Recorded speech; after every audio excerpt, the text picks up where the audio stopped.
The Only Road, Chapter 24. This is the final chapter. The safe house they were taken to was in El Paso, Texas. Had there been no border to cross, no wall, no security to avoid, they could have walked over the bridge and been at the house in 20 minutes. Instead, the journey had taken almost all night. But what did it matter? After all this time, weeks or even months, since his parents had woken him up in the middle of the night, they had finally made it. 2 stories high and impressive, the safe house looked exactly like its neighbors on the quiet street, as if the builder had lacked creativity after the first one. Still, they must have been in a very rich neighborhood because there were no bars or windows on the bars on the doors or windows, and each house had a small garden up front with planted desert flowers bordered by gravel. Dona Paloma, a stout Mexican woman who ran the house, glared at Angela holding Vida in arms. "You're not coming in here with that dog." But Jamie and Angela started to say, but Dona Paloma shook her head. "He has not been vaccinated." "Has he been treated for fleas and ticks?" Dona Paloma raised an eyebrow, though she already knew the answer to her questions. "So what are you going to do? Are you sending us back?" Tears welled up in Angela's eyes. Jamie squeezed her right hand and hoped she understood his message. If Dona Paloma threatened to send them back, they'd run away. Under no circumstances were they getting sent back to Guatemala now that they were here. Dona Paloma rolled her eyes and sighed. "I'm strict, but not heartless. Tie her up in the back. Don't let her bark, and clean up her messes. Gracias." When Jamie and Angela entered the house after a long reassurance to Vida that they weren't leaving her for long, and that she had to behave, Dona Paloma lined them up behind the other 3 who'd been in the car. The closed door in front of them led to a shower. "The water is on a timer for 3 minutes. There's lice shampoo and disinfectant soap in there, which you must use," Dona Paloma commanded. "Once you're clean, you can pick out a new set of clothes." During his turn, Jamie scrubbed himself and rubbed the smelly shampoo into his scalp quickly before spending the remaining 84 seconds enjoying the lukewarm water pouring down on his head. Back home, with no indoor plumbing in his house, showers meant standing outside in the rain. This really was the land of dreams and opportunity. One room held bags of donated clothes heaps on top of a long table. Most of the things were old and frayed, but compared to what they had been wearing during their whole journey, a shirt he'd cut to bind Angela's ankle and the ink-stained jeans that almost fell off with a rip in the thigh, anything new felt like a treat. He picked up a red and white striped shirt, a faded but intact pair of blue jeans, and some white socks that looked new. His shoes he kept. They were smellier than rotten cheese, but they still worked. The Batman underwear he picked was a bit tight on the waist, but sometimes you needed to sacrifice comfort for coolness. His old clothes went into a heap where they would be washed, mended, and offered to someone else. Angela chose mid-calf agua green pants, a flowery shirt, and sandals. After having worn plain, blending in colors, she wanted something pretty. They hadn't slept all night, but there was something else they needed to do before crashing in one of the 3 rooms crammed with bunk beds. The mantra Jamie had memorized at home came back to him as he tapped his leg in rhythm.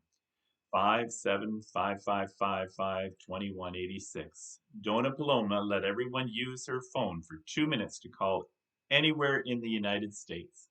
Jamie swallowed a few times to clear his dry throat. He could feel his heart pounding through his whole body. He couldn't do it. They'd have to communicate a different way. Email, maybe? Something where he could plan what he was going to say. He had never made a phone call in his life. Tomas's voice recording sounded foreign as he asked callers to leave a message. At least, that was what Jamie guessed he said. The recording was in English, and he called himself Tom. Jamie licked his lips and took a deep breath to calm his nervous heart. What if Tomas didn't get the message? What if he never came? Hi, It's me, Jamie, your brother. We're here, me and Angela, in El Paso. 2910 Ouiju. You pronounce Willow, Angela interrupted over his shoulder. Ah, Willow Estrite, he corrected. See you soon, and he hung up quickly, his face red, heart hammering in his ears, like he just crossed the border again. Angela chuckled and pushed him playfully on the shoulder. You really need work on your English. They woke up at lunchtime to some very strange food. Dona Paloma had prepared sandwiches with some kind of salty brown nutty spread and sweet red marmalade. When they asked her what the sandwiches were, she said peanut butter and jelly.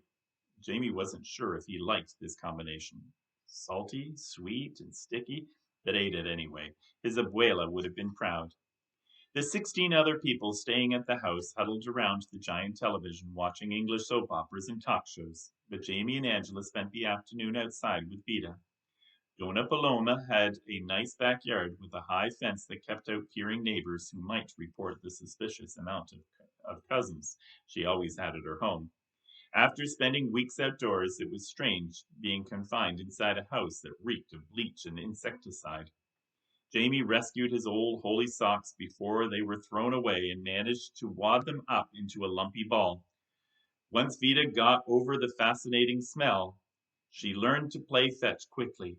Every once in a while she'd leap into the air with a great twist.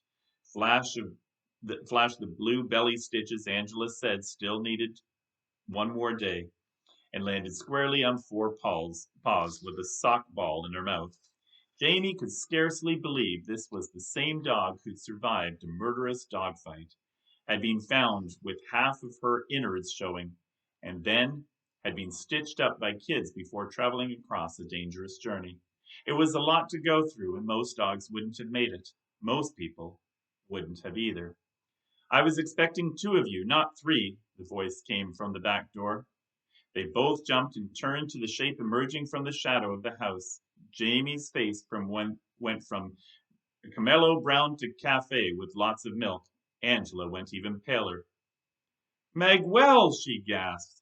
The figure at the door smiled, one side of his mouth going higher than the other. His eyes were so dark they couldn't be seen in the shadow except for the bright white surrounding them. He brushed his shaggy hair out of his face, just like Magwell used to do. Everything like Magwell. But it wasn't Jamie's cousin. Tomas? Jamie whispered, but couldn't move any closer. Vida wiggled toward the stranger, with her tail wagging, licking his legs as if it were a long-lost member of her pack. The figure stepped into the sunlight. Wrinkles scrunched around the corners of his eyes. A scruffy beard grew on his cheeks, while in the shadows he could be passed for a 12-year-old.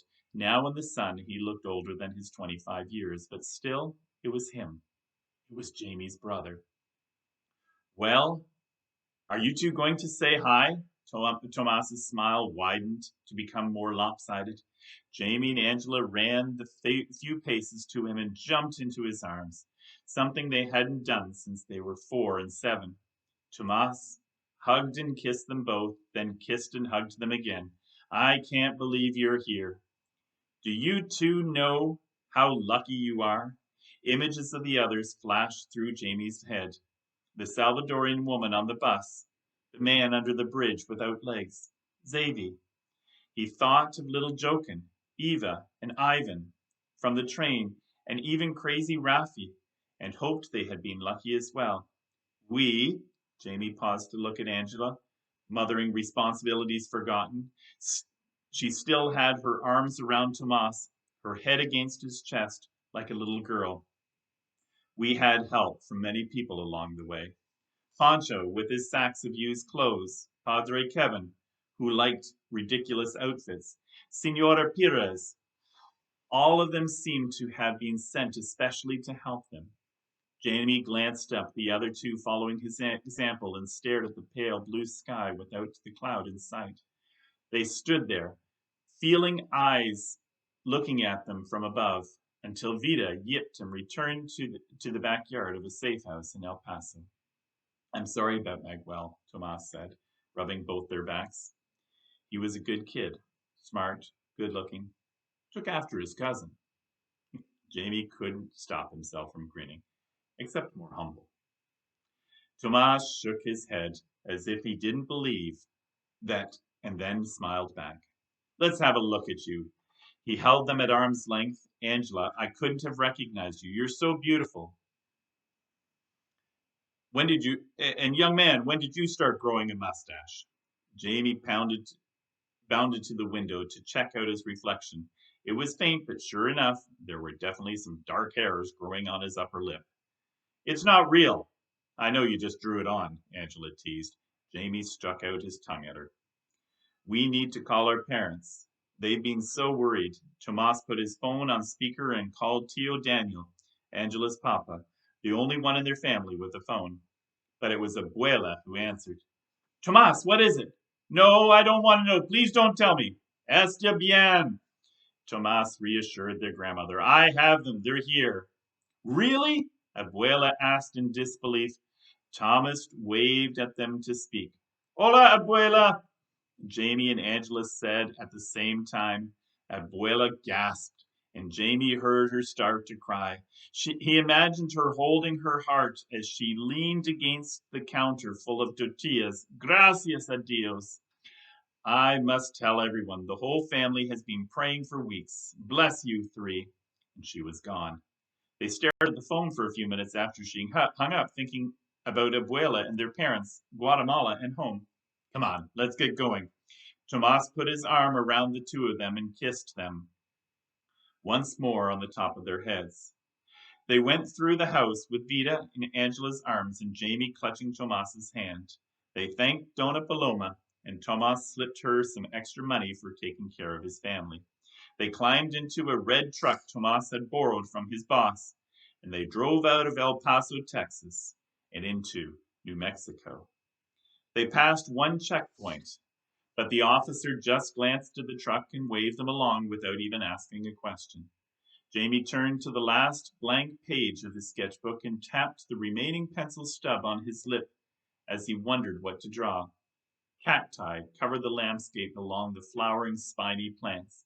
Cattle herds near the road and speckled in the distance were more common than people or houses. At one point, 3 brown and white Bambis, which Tomas called pronghorned antelopes, leaped across the road. Sometimes they drove for 20 minutes without passing another car. Everything was big and sparse and nothing like home. During their journey, Jamie had only worried about getting his brother to safety. Now a whole new set of concerns took over. What was he going to be like to live? What was it going to be like to live here, where there was no one? Would he ever be able to speak English properly? What if he never stopped missing his family back home? What if, after everything, they still got deported? Next to him, Angela stared out the open window with Vida on her lap. She turned to look at him. With wide eyes and deep breaths, she mounted. We made it. Jamie started sketching without realizing what he was drawing. The perspective was from behind instead of facing forward like normally he drew. He made rough lines into right angles until he had a 3-dimensional image of a rectangular box or the bed of a truck. From there, he worked on the back of the heads of each of the passengers, a shaggy, taller head on the driver's seat with one arm dangling out the window. A smaller head with shorter hair, growing a mustache, even though that couldn't be seen.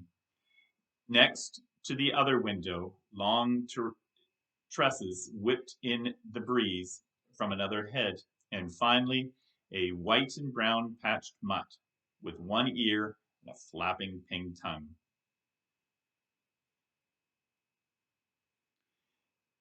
You see that mountain over there? Tomas said. Millions of years ago, it used to be a volcano. Home is just on the other side. Jamie looked up and smiled. It was just like Pancho, he said. In the background of his drawing, a volcano appeared. Instead of being lush with foliage, a half hidden with fog, This volcano held clumps of brown-green bushes with rocks on the top that seemed to wink in the setting sun. Together, as a family, they drove towards the volcano and their new home. Author's note. Look out the window because this is the last time you'll see your country. These were the words my mother heard when she and her family left Cuba in 1960, following the Cuban Revolution and the rise of communism. My mother immigrated to the United States with her parents and siblings when she was 17. My father immigrated at 19, and he had to work hard to save enough money to pay for his parents' and siblings' passage. They didn't even meet until they got to Miami. Both of my parents had to leave everything behind: homes, possessions, friends, and mostly family members they thought they'd never see again. In my mother's case, it was the grandmother who had raised her and the aunt and cousins who had lived in the same house she had. They traded everything for an unknown future, a life they had to start new with only 2 changes of clothes and $5 in their pockets. The Cuban government didn't allow them to take anything else. At the time of my parents' immigration, Cubans were allowed to enter the United States legally and were granted residency, then citizenship. Sadly, legal migration is much harder to come by these days, regardless of which country the person comes from. People desperate to immigrate today face many dangers and expenses and still run the risk of being sent back home if they're caught. It's a sad, sad world. Worldwide conflict that is close to me, one without an easy solution. For me, had my parents not been able to leave Cuba when they did, my life would have been very different, and the opportunities available to me in communist Cuba would have been limited. While Jamie and Angela are fictitious characters, their story is similar to millions of real immigrants. In recent years, there has been a huge wave of children traveling alone from Central America to immigrate illegally into the United States. Their parents unable to leave the rest of their family behind. Many are fleeing towns where gangs are terrorizing the citizens and recruiting children and teens to join them or die. To many, leaving is the only choice, the only road. If they stay at home, they will die. If they leave, they might live.